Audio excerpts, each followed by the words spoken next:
You are really talented. You are great. You're the best. How many times have we showered such praises to our children? I have done so myself. But now I'm told that it might be detrimental for the growth and for the mindset of our children. How can something so motivative, so uplifting, be detrimental for our children?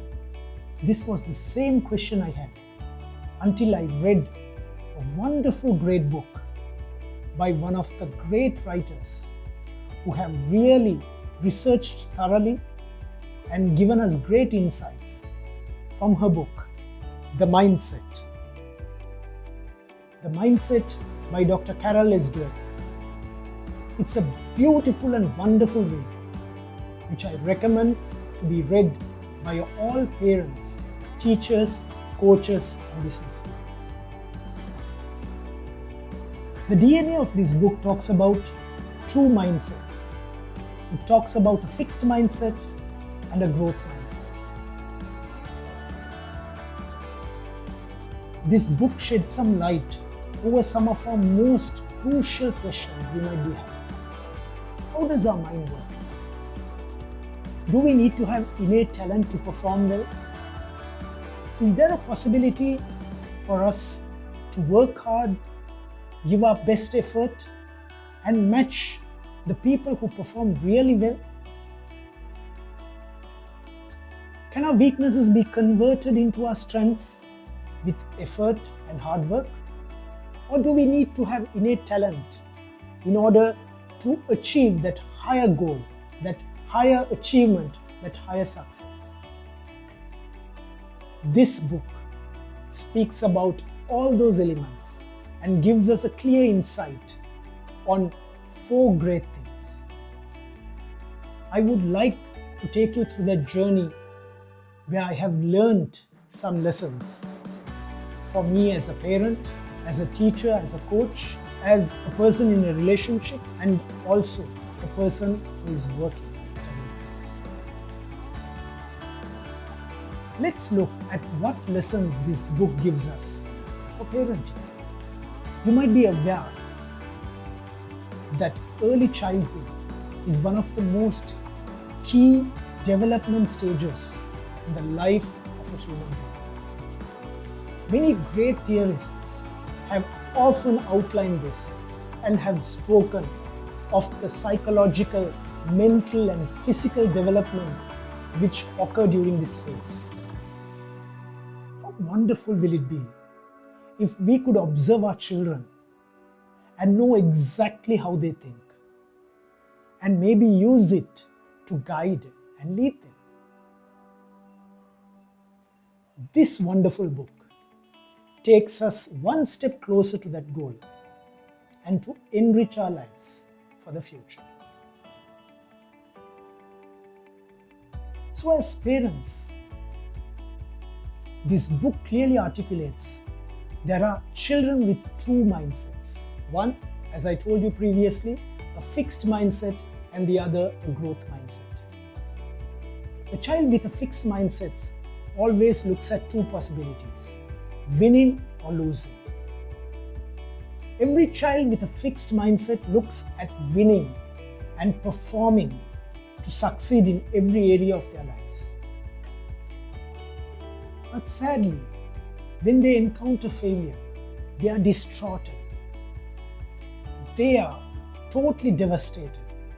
They are unable to gather themselves up.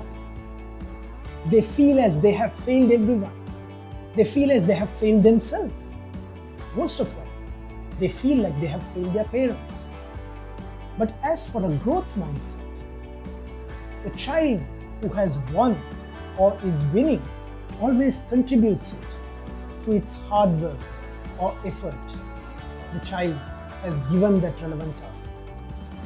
And when the child fails, it accepts failure as if it is something to be improved upon and looks at ways and means of learning and growing through that failure while exploring opportunities to. The second thing we note A child with a fixed mindset rarely attempts something new. The main reason is that they fear failure. But as for a child with a growth mindset, they embark on a journey of exploring, discovering new things, being creative, thinking out of the box, and do not care about succeeding or failing, but focus on what they do with such passion. So how can we inculcate a growth mindset within our children? This book talks about one important lesson we as parents need to learn. It states, do not praise your child. Do not praise the talent of your child. But instead, it offers advice and guidelines for us as parents to praise the effort and hard work the child puts in completing a task. So when a child is with a fixed mindset, and when you start praising the child for the innate talent and ability, you tend to tell the child that you expect success, that failure is not there in your agenda. The child automatically embarks on this journey of striving to be successful and feels a failure when it really fails something. So we as parents have to be very clear in articulating what we expect of our children. The second thing the book speaks about is to be open. I will be illustrating a short story which has been embedded in this book. That short story talks about a parent who is taking his daughter for a gymnastics competition. The daughter is talented. The daughter goes to this competition with very high hopes of winning some medals. As the daughter goes into the competition and participates in 3 of her events, she finds herself failing in all 3 events and not winning a single medal.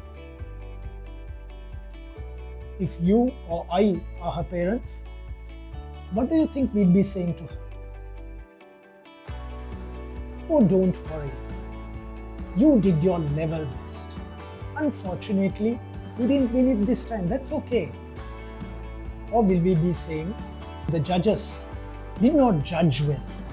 You deserve to win. But what did the father really say? The father was very open to the child. The father confided in the child saying, you did not do your level best in the competition today. And you were weak in these areas. You need to do your level best. And you need to give your best effort in order to win such a big competition. Let me look at a good coach who could train you in the areas where you were weak, so that next time you can perform really better. And that's what exactly happened.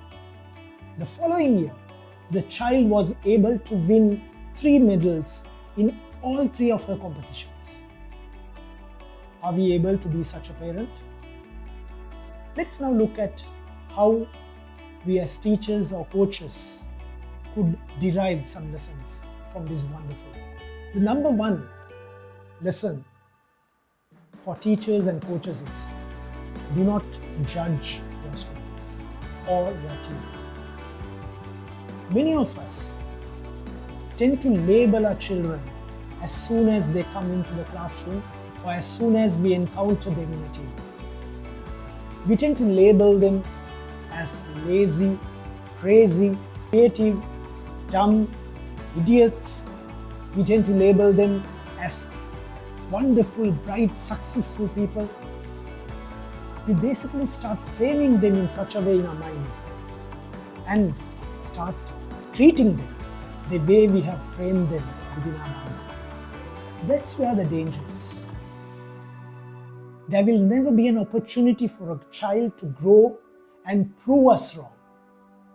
We tend to articulate that our mindset and our impressions of that relevant person or the child is correct. We tend to justify that assumption of us within ourselves. Sadly, that puts us as teachers and coaches into a fixed mindset.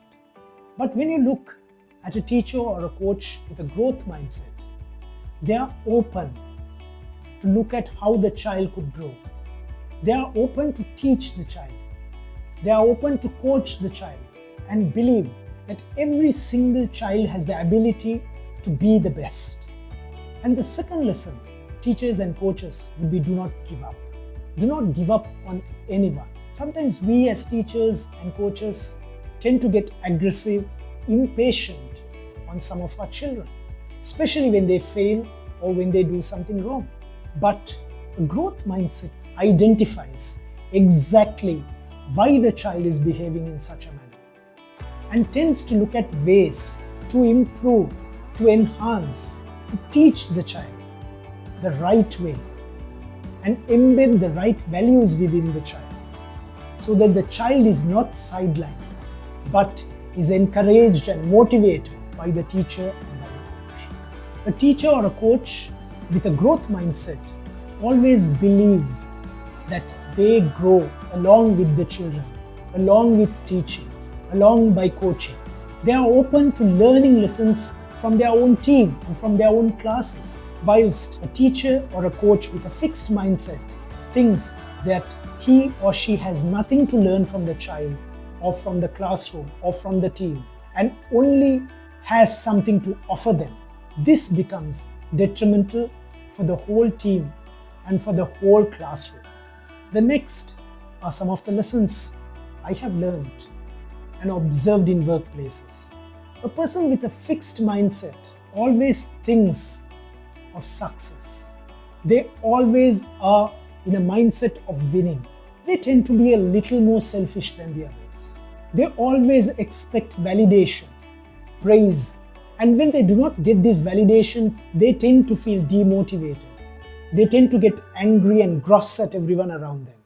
The people with fixed mindset are sometimes ignorant of failure, or sometimes they are annoyed at failure and the people who fail.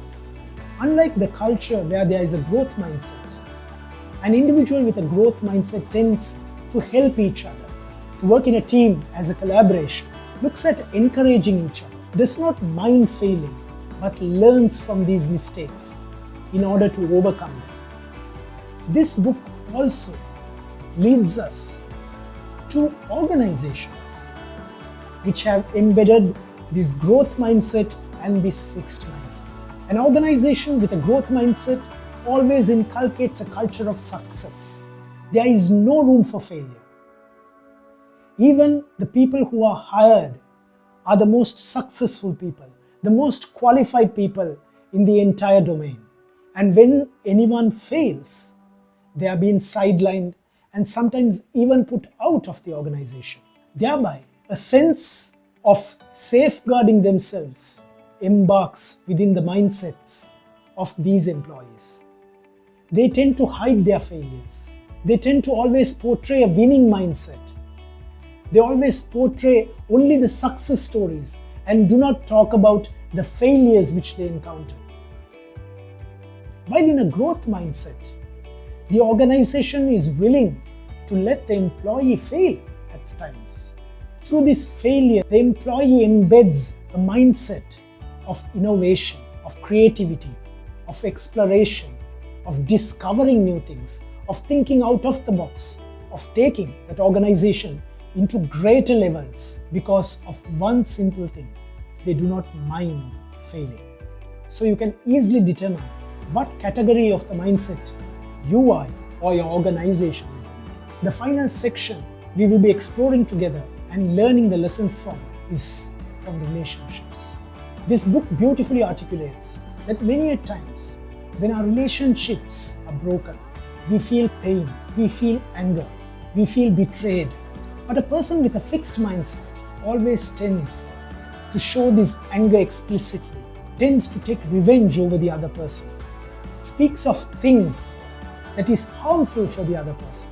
While when you look at a growth mindset, the same individual who suffered the same losses, the same betrayal, the same pain tends to be more of a person of learning from that relationship, learning from the experiences, tends to even give a second chance to the individual, tends to look at opportunities of growing through that, accepting his or her mistakes, and not worrying about going into another relationships.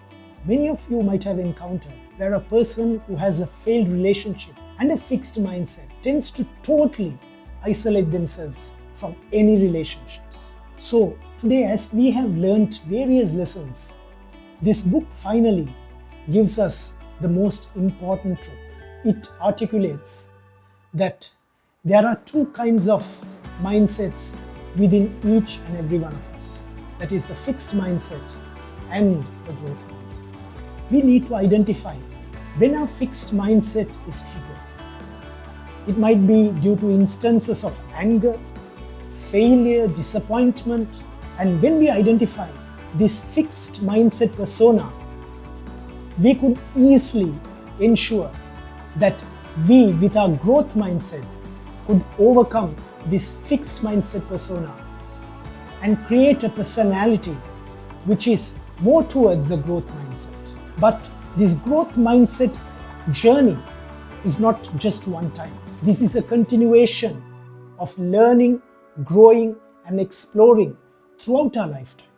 So I hope that this journey and this time spent with me is most valuable to you, and that you have learned some valuable lessons along with me in this journey of exploring this most wonderful book called The Mindset. Hope you have a great day. Please do not forget to like my video, subscribe, and share it to your friends and families who you think might really benefit from this. Have a great day, guys.